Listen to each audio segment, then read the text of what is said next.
Kuala Lumpur, ibu kota negara tercinta kebanggaan ramai. Namun, seiring dengan peningkatan populasi, maka meningkat pula permasalahan membabitkan infrastruktur dan pengurusan bandar.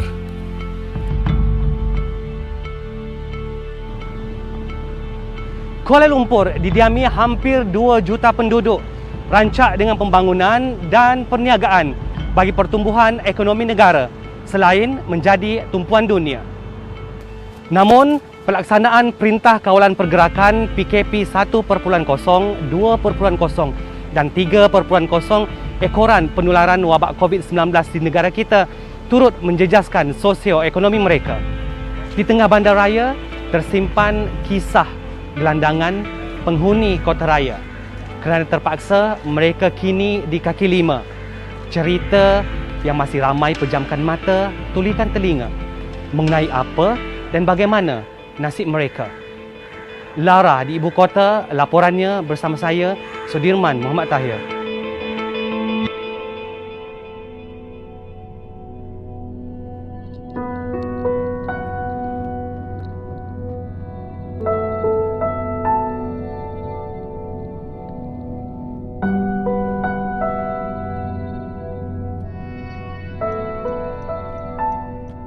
Ini pemandangan biasa di beberapa lokasi di sekitar ibu kota yang menjadi pilihan golongan gelandangan untuk berteduh, berehat dan mencari makan.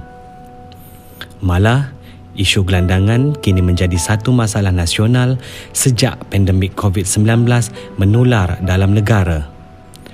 Sebuah pertubuhan bukan kerajaan NGO, Nation of Human National, menganggarkan warga kota yang menjadi gelandangan meningkat sebanyak 20 hingga 30%. Rekod daripada Kementerian Wilayah Persekutuan pula menunjukkan seramai 3,326 individu pernah mendaftar masuk ke pusat transit gelandangan dari Februari 2016 hingga Februari 2021.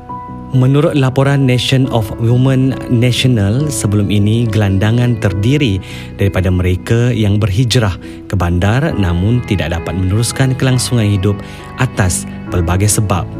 Pun begitu, semenjak Perintah Kawalan Pergerakan PKP, kebanyakan orang bandar sendiri yang menjadi gelandangan disebabkan mereka hilang pekerjaan, hilang pendapatan dan kekurangan makanan. Pada Julai tahun lalu, Kementerian Pembangunan Wanita, Keluarga dan Masyarakat dalam jawapan lisan di Dewan Rakyat, sebanyak 23 pusat transit gelandangan telah pun dibuka, terutama di kawasan bandaraya dengan 87% penghuninya adalah lelaki. Daripada jumlah itu, Kuala Lumpur mencatatkan bilangan gelandangan tertinggi, hampir 50% daripada 1,283 orang di seluruh negara, diikuti Johor seramai 248 orang dan Sarawak berjumlah 145 orang.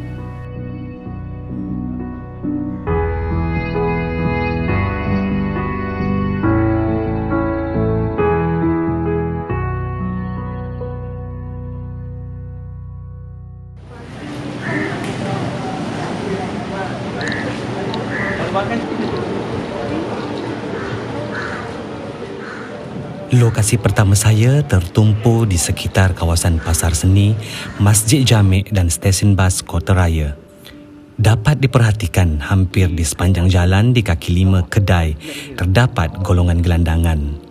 Ada yang duduk berborak bersama rakan, termenung keseorangan dan tidur berbantalkan lengan. Berbeza pemandangannya di kawasan berhampiran Pasar Seni, bagaikan satu perkampungan gelandangan.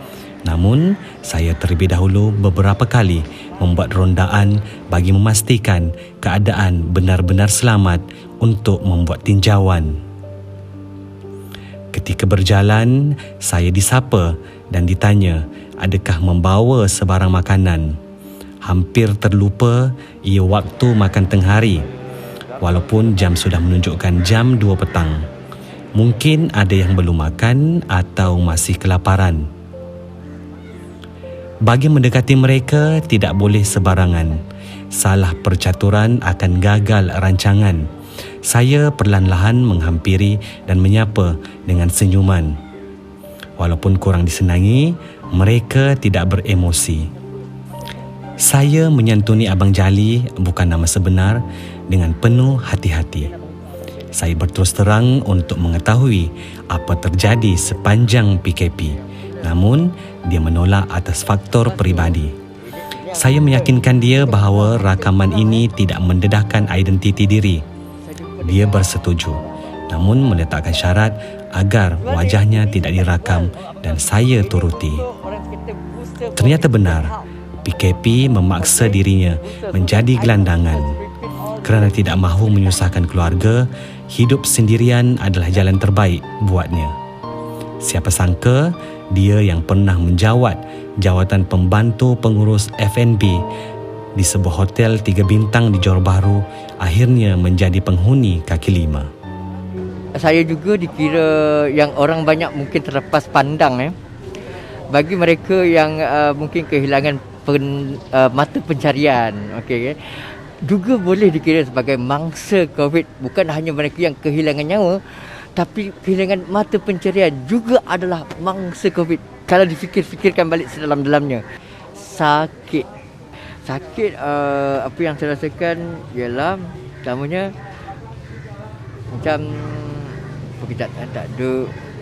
Macam saya cakap tadi, hasbunallah wa ni'mal wakil, ni'mal maula wa ni'man nasir. Ini tip orang kata suntikan rohani lah, orang katakan. Suntikan rohani untuk kita, tapi kena yakin lah.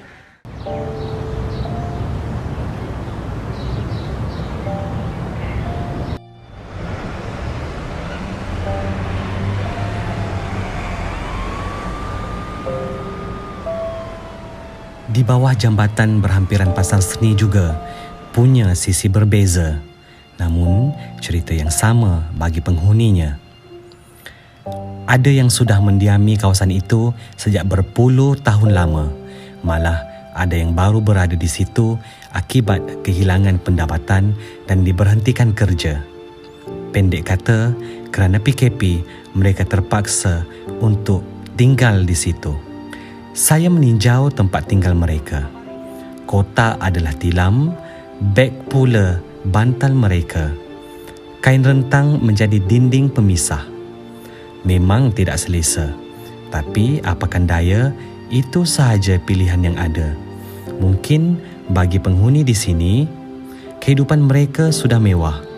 Asal cukup makan dan kenyang perutnya, sudah cukup gembira. Sedang orang lain tidur lena, mereka di sini gelisah. Jika hujan, air bah melimpah, musnah tempat tidur mereka. Itu belum lagi didatangi pelawat tidak diundang, iaitu ular berbisa. Bunyinya memang berisiko, tapi kemana lagi arah tuju mereka? Bagi Azli, bukan nama sebenar, dia juga mangsa PKP apabila diberhentikan kerja pada Januari lalu selepas kedai tempatnya bekerja tidak lagi mampu menanggung kerugian. Sejak itu, dia memilih tinggal di bawah jambatan. Kehidupan yang sama sekali tidak pernah diimpikan. Malah, kehidupan menjadi gelandangan dan keberadaannya di situ disembunyikan dari pengetahuan keluarga. Dia yang berasal dari negeri di pantai timur berkata, dia tidak mahu apa dilaluinya kini menjadi kebimbangan keluarga. Cukuplah dia seorang yang tanggung dan lalui arti sebenar menjadi gelandangan. Apa nak tinggal di sini atas pilihan sendirilah, betul? Yalah, terpaksa. Terpaksa. Terpaksa. keluarga di kampung so tak tahu. Tak tahu. Tapi cakap ada sewa rumah kan. Sebelum ni kau sewa rumah. Selalu berhubung dengan keluarga di kampung. Kadang-kadang 2 sebulan orang ni. Tapi diorang tahu tak yang awak dibuang kerja? Tak tahu, tak tahu. Awak memang tak pernah cerita pada Tak mereka? pernah. Sedih pun ada lah kan. Yalah, tak sangka lah. Biasa saya tengok orang tidur kan. Saya tak sangka jadi gelandangan juga. Mana ada, yalah, ada dapat rasa kan. Oh, macam ni rupanya juga gelandangan. Tak, itu hari saya tidur atas. Tapi dah nampak open sangat kan. Orang lalu orang tengok kan. Nampak segang kan. Tidur bawah, tengok nampak ada orang turun, saya pun ikut lah kan, try. Banjir, kalau tengok lah, itu hari air sampai kat sini. Air dekat sampai paras pipe tu naik. Tapi nasib baik cepat sedar kan, member kejut. Cepat banjir. Lari dia naik.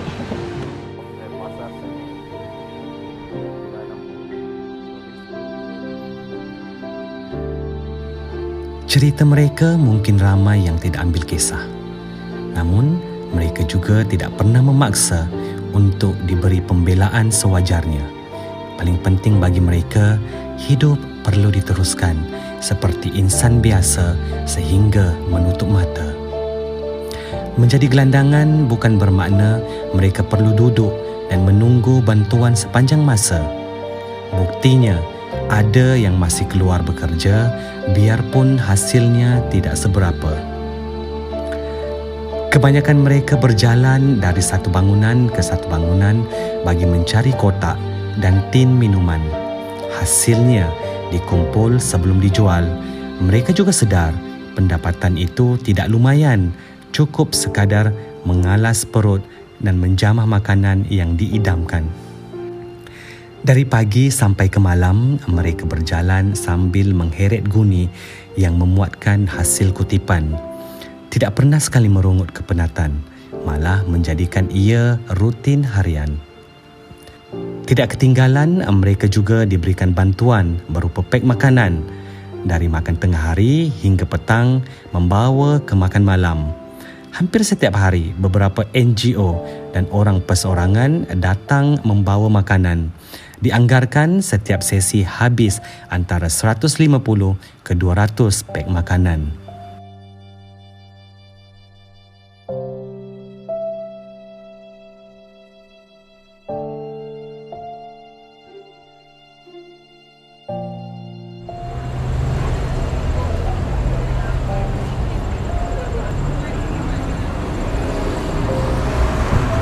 Seperti di sekitar kota raya dan pasar seni, sama juga situasinya di Chowkit.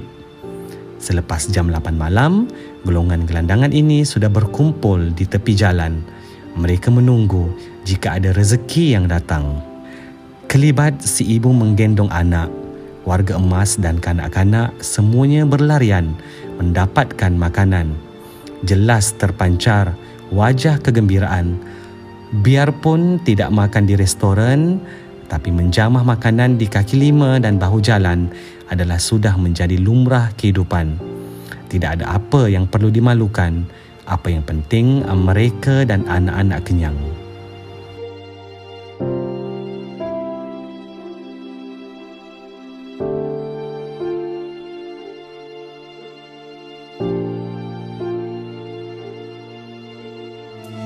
Ku meniti awan yang kelabu, ku tampuhi lorong yang berliku, mencari sinar yang menerangi kegelapanku.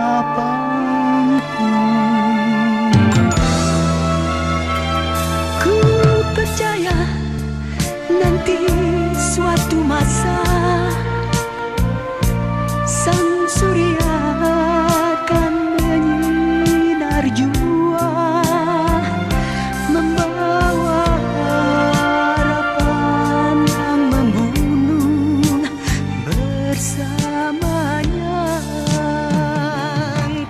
sudah mengubah nasib mereka.